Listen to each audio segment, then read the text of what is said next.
부평도서관 종합자료실 2024년 3월 추천도서. 세상은 이야기로 만들어졌다. 이야기가 주는 힘을 무시할 수 없다. 이야기는 재미와 상상력도 주지만 인류의 생존에 필요한 요소였다. 이야기는 선사시대부터 존재했고 시간 지나면서 보편적인 구조를 형성했다. 세상은 이야기로 만들어졌다는 이야기가 인류에게 가지는 의미, 인류가 선호하는 이야기 패턴, 인류의 이야기 전달 방식을 심리학, 인지심리학 등 다양한 분야로 설명한다.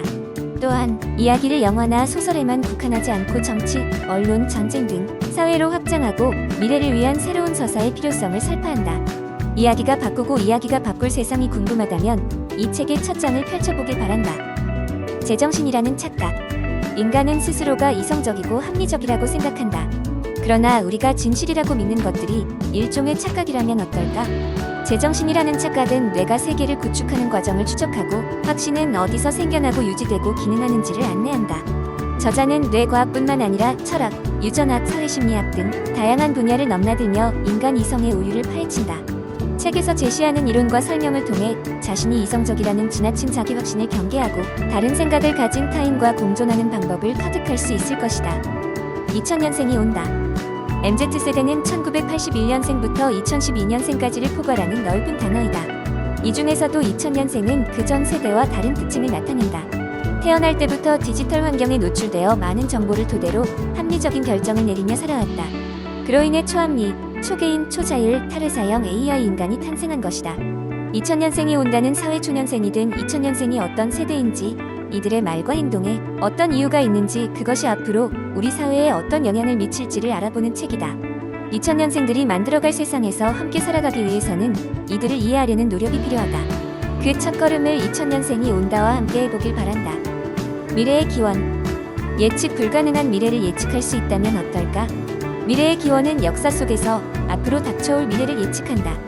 총 3부에 걸쳐 구성된 이 책은 1부와 2부에서 우주의 기원과 인류의 역사를 살펴보고 이를 바탕으로 3부에서 우리에게 펼쳐질 미래를 설명한다.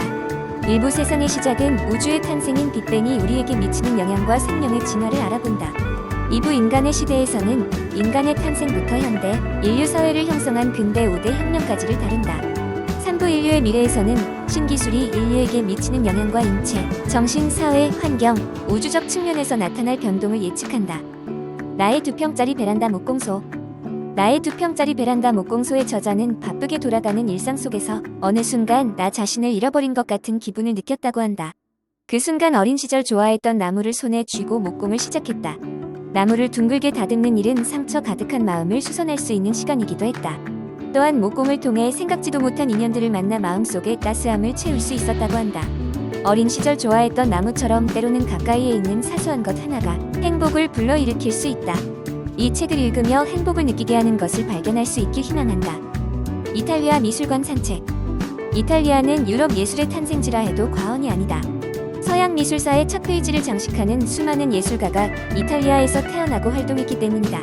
이탈리아 미술관 산책은 말 그대로 이탈리아의 미술관을 돌아보며 서양 예술을 만날 수 있는 책이다. 일부에서는 로마를 방문하여 고대 그리스 로마의 미술과 르네상스, 바로크 양식의 회화와 조각 작품을 소개한다. 2부에서는 피렌체를 방문한다. 르네상스 회화 조각과 함께 메디치 가문과 관련된 건축물을 다룬다.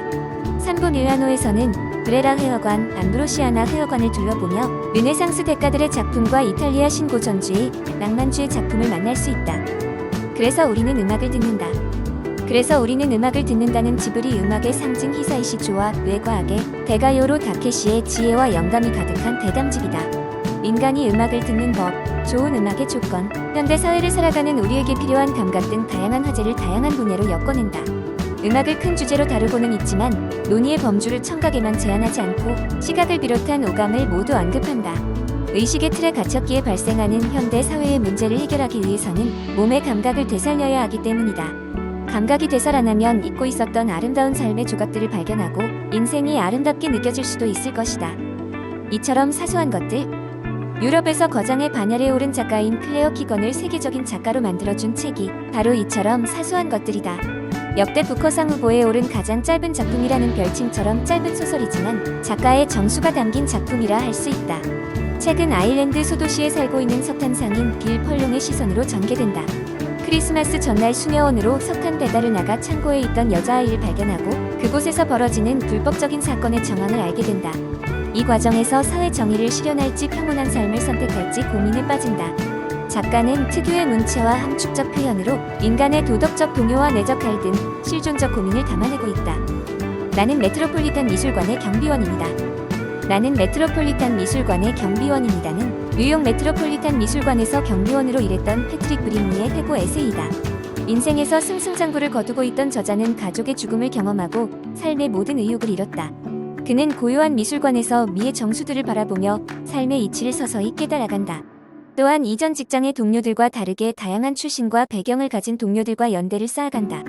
그렇게 미술관에서의 시간은 그에게 위로가 되었고 다시 세상으로 나갈 수 있는 발판이 되어 주었다. 이 책이 치열하고 제멋대로인 삶에 지친 사람들에게 커다란 울림을 줄 수 있을 것이다. 혼자 떠나는 게 뭐 어때서? 혼자서 밥을 먹거나 혼자서 영화를 보는 등 혼자서 하는 것이 하나의 문화가 되었다. 요즘에는 혼자서 여행하는 것도 낯설지 않다. 혼자 떠나는 게 뭐 어때서의 저자 역시 혼자 배낭여행을 떠나 다양한 나라를 여행했다. 거창한 계획은 없었지만 그랬기에 더 자유롭게 지낼 수 있었다. 여행지에서 만난 사람들에게 삶의 방식을 배우고 처음 만난 동반자를 통해 새로운 여행 방식을 경험했다. 누구에게 잘 보일 필요도 나를 꾸밀 필요도 없이 혼자 여행하면서 소중한 추억을 만들어갔다고 저자는 말한다.